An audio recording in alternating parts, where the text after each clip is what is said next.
ये हार्ट है और इसकी एनाटॉमिकल पोजीशन हम इसको लेफ़्ट हैंड में पकड़ते हैं और इसका साइज़ एक फिस्ट के साइज़ के बराबर होता है।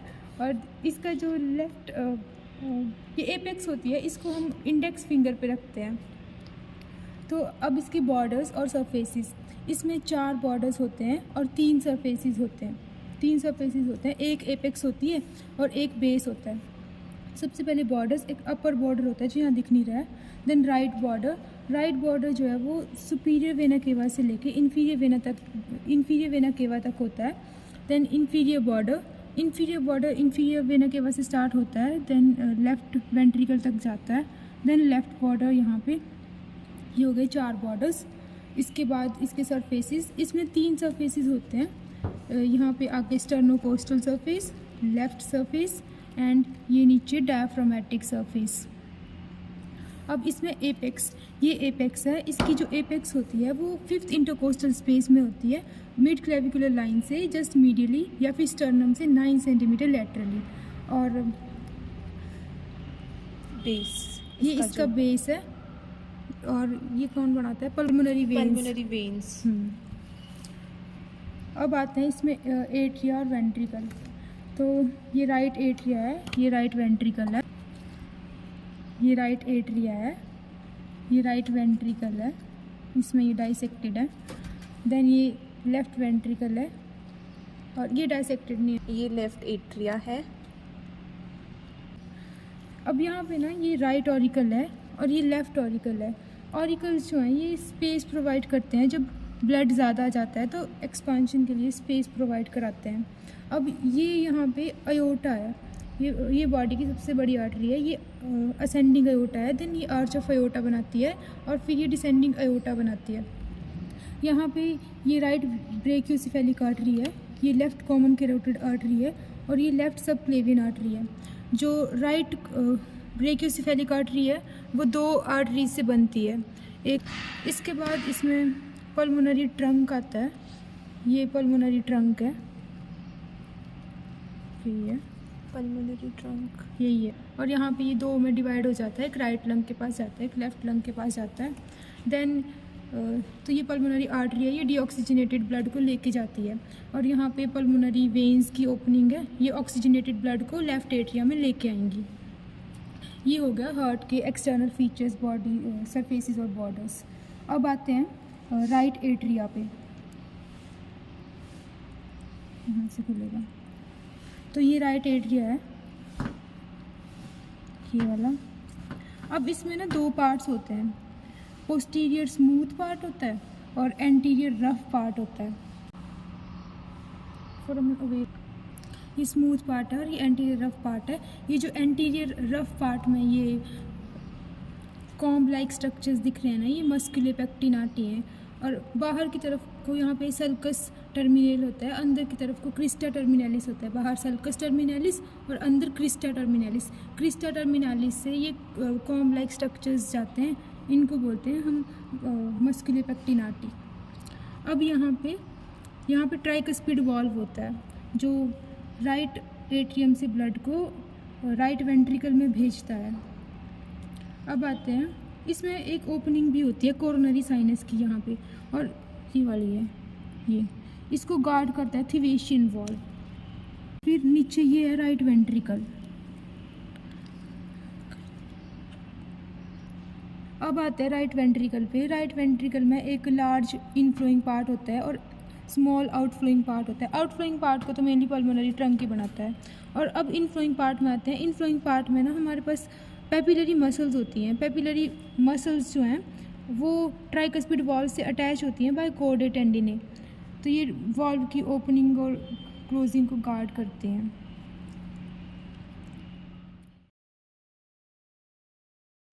अब हम आर्टीरियल सप्लाई ऑफ हार्ट पे आते हैं। तो हार्ट को 2 कोरोनरी आर्टरी सप्लाई करती हैं, एक तो राइट कोरोनरी आर्टरी, एक लेफ़्ट कोरोनरी आर्टरी। तो ये जो अयोटा है,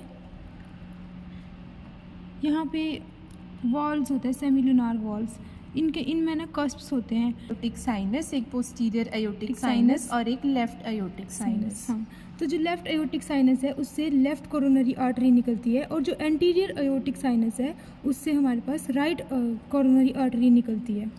तो राइट कोरोनरी आर्टरी यहाँ पे दिख रही है, ये है। तो ये यहाँ पे निकली और फिर ये एंटीरियर कोरोनरी सल्कस में चलती है, फिर ये एंटीरियर कोरोनरी सल्कस में चलेगी यहाँ पे और यहाँ पे आ जाएगी बॉर्डर पे। फिर इस बॉर्डर पे ये पोस्टीरियरली कर्व लेगी और सबसे पहले कर्व लेने से पहले ना यहाँ पे ये एक मार्जिनल राइट मार्जिनल ब्रांच देती है नीचे को, तो दिख नहीं रही है यहाँ पे। फिर ये पोस्टीरियर कोरोनरी सल्कस में चली जाती है और पोस्टीरियर कोरोनरी सल्कस में जाके ये पोस्टीरियर इंटरवेंट्रिकुलर ब्रांच देती है। 90% पर्सनस में ये पोस्टीरियर इंटरवेंट्रिकुलर ब्रांच जो है वो राइट कोरोनरी आर्टरी से आती है, तो उनको राइट डोमिनेंट बोलते हैं। लेकिन 10% लोग ऐसे होते हैं जिनमें ये लेफ़्ट कोरोनरी आर्टरी की कॉन्टिन्यूएशन होती है, एक सर्कमफ्लेक्स आर्टरी उससे आती है, तो उनको हम लेफ़्ट डोमिनेंट बोलते हैं। लेकिन यहाँ पे राइट से आ रही है तो ये राइट डोमिनेंट है। देन अब इसकी ब्रांचेस देख लेते हैं।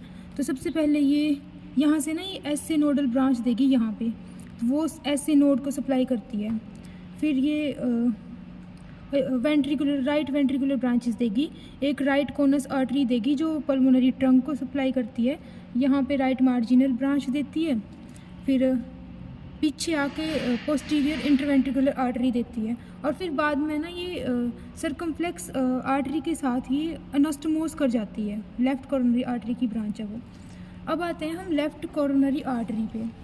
तो left coronary artery left coronary sulcus से ओरिजिनेट करती है, यहाँ पे दिख भी रही है, ये लेफ़्ट कोरोनरी आर्टरी है, यहाँ से ये लेफ़्ट ये वाली, तो ये यहाँ से निकली और ये जैसे ही निकली ना ये दो ब्रांचेस में डिवाइड हो गई।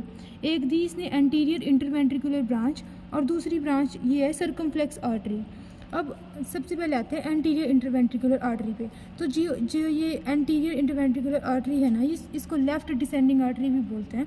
और ये क्या है, मेल्स में सबसे ज़्यादा हार्ट अटैक्स के लिए ये रिस्पॉन्सिबल है, इसलिए इसको विडोज मेकर आर्टरी बोलते हैं, क्योंकि मेल्स में सबसे ज़्यादा हार्ट अटैक इसी की वजह से आता है, इसी की थ्रोम्बोसिस की वजह से आते हैं।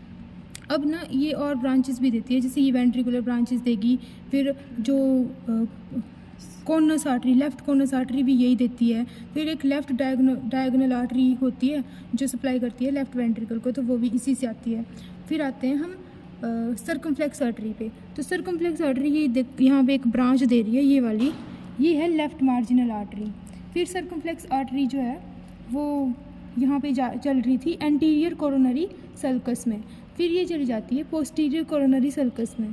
पोस्टीरियर कोरोनरी सल्कस में ये जाती है और यहाँ पे राइट कोरोनरी आर्टरी के साथ ये एनास्टोमोस कर जाती है। Venus drainage of heart. तो हार्ट की जो मेनली सारी वेन्स है ना वो कोरोनरी साइनस में ड्रेन करती है, और जो कोरोनरी साइनस है वो राइट एट्रिया में ड्रेन करता है। ये तो ट्राइकस्पिड वाल्व और इंफीरियर वेना केवा के बीच में एक ओपनिंग होती है, वो होती है कोरोनरी साइनस की, और इसको एक वाल्व गार्ड करता है, थिवेशियन वाल्व। तो ये है।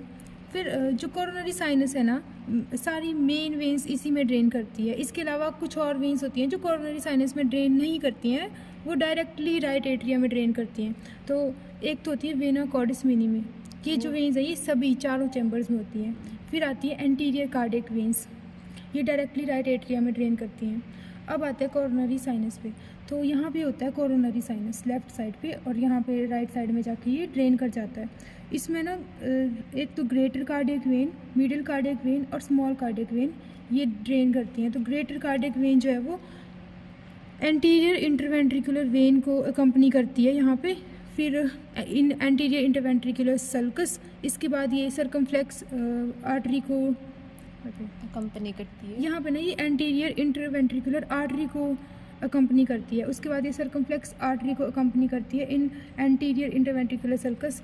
देन ये जैसे पोस्टीरियर इंटरवेंट्रिकुलर सल्कस में आती है वो इसमें ड्रेन कर देती है कोरोनरी साइनस में। तो ये हो गई ग्रेट कार्डियक वेन। अब आते हैं मिडिल कार्डियक वेन पे। जो मिडिल कार्डियक वेन है ना वो यहाँ पे पोस्टीरियर इंटरवेंट्रिकुलर आर्टरी को अकम्पनी करती है, और वो बीच में कोरोनरी साइनस के बीच में ड्रेन कर देती है।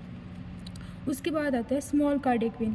स्मॉल कार्डियक वेन जो है वो राइट वेंट्रिकुलर वेन को अकम्पनी करती है राइट पोस्टीरियर इंटरवेंट्रिकुलर सल्कस में, और उसके बाद वो राइट एंड पे ड्रेन कर देती है। इसके बाद एक ओब्लिक वेन ऑफ मार्शल होती है जो यहाँ ऊपर से आती है और कोरोनरी साइनस में ड्रेन कर देती है। इसके बाद एक एंटीरियर कार्डिक वेन होता है जो कि डायरेक्टली राइट एट्रियम में ओपन करता है, और एक वेना कॉर्डा मिनिमी होता है जो कि ऑल द 4 चैम्बर्स में ड्रेन करता है। वो स्मॉल कार्डिक वेन्स होती है।